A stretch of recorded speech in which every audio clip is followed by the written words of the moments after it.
Assalamualaikum warahmatullahi wabarakatuh. Selamat pagi anak-anak, bagaimana kabarnya? Mudah-mudahan kita semua ada dalam keadaan sehat walafiat dan ada dalam lindungannya.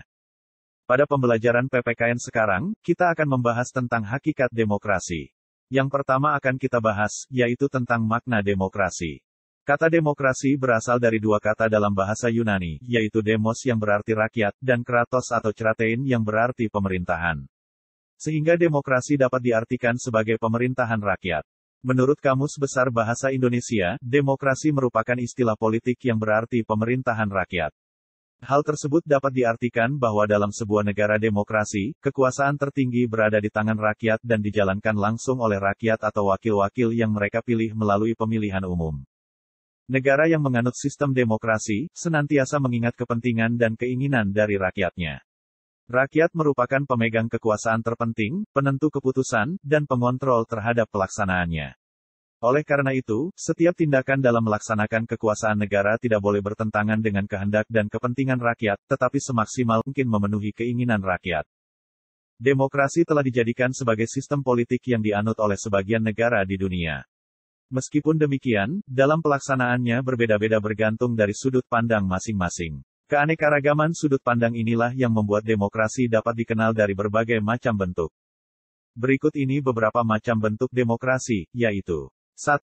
Berdasarkan titik berat perhatiannya. 2. Berdasarkan ideologi. 3. Berdasarkan proses penyaluran kehendak rakyat. Bentuk demokrasi berdasarkan titik berat perhatiannya, yaitu sebagai berikut. 1. Demokrasi formal, yaitu suatu demokrasi yang menjunjung tinggi persamaan dalam bidang politik, tanpa disertai upaya untuk mengurangi atau menghilangkan kesenjangan dalam bidang ekonomi. 2. Demokrasi material, yaitu demokrasi yang dititikberatkan pada upaya menghilangkan perbedaan dalam bidang ekonomi, sedangkan persamaan dalam bidang politik kurang diperhatikan bahkan kadang-kadang dihilangkan. 3. Demokrasi gabungan, yaitu bentuk demokrasi yang mengambil kebaikan serta membuang keburukan dari bentuk demokrasi formal dan material. Selanjutnya, kita akan membahas tentang bentuk demokrasi berdasarkan ideologinya, yaitu sebagai berikut. 1. Demokrasi liberal, yaitu demokrasi yang berlandaskan pada kebebasan individu. Dalam pelaksanaannya, negara memiliki kekuasaan terbatas dan harus memberikan perlindungan terhadap hak-hak individual dalam kehidupan warga negaranya.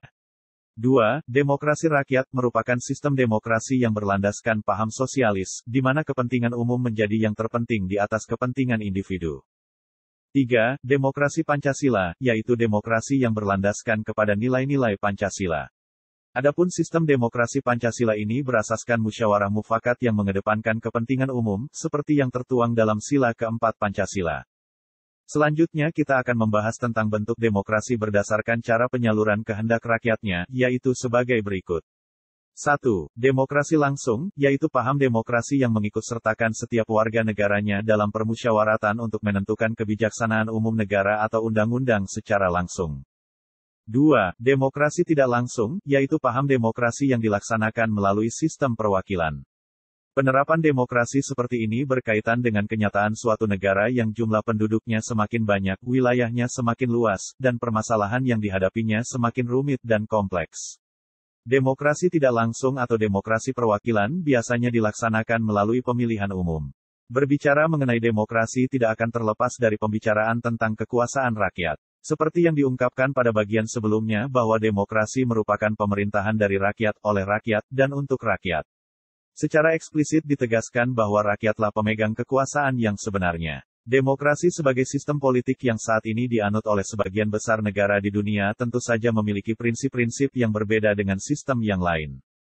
Oke, selanjutnya kita akan membahas tentang prinsip-prinsip demokrasi. Berikut merupakan prinsip-prinsip demokrasi, yaitu 1. Negara berdasarkan konstitusi. 2. Jaminan perlindungan hak asasi manusia. 3. Kebebasan berpendapat dan berserikat. 4. Menyelenggarakan pergantian pimpinan secara teratur. 5. Peradilan bebas dan tak memihak.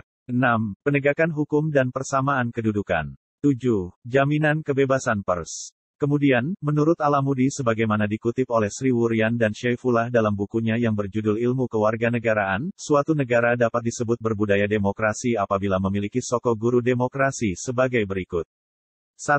Kedaulatan rakyat. 2. Pemerintahan berdasarkan persetujuan dari yang diperintah.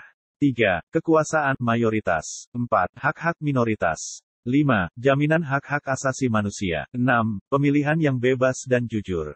7. Persamaan di depan hukum. 8. Proses hukum yang wajar. 9. Pembatasan pemerintahan secara konstitusional. 10. Pluralisme sosial, ekonomi, dan politik.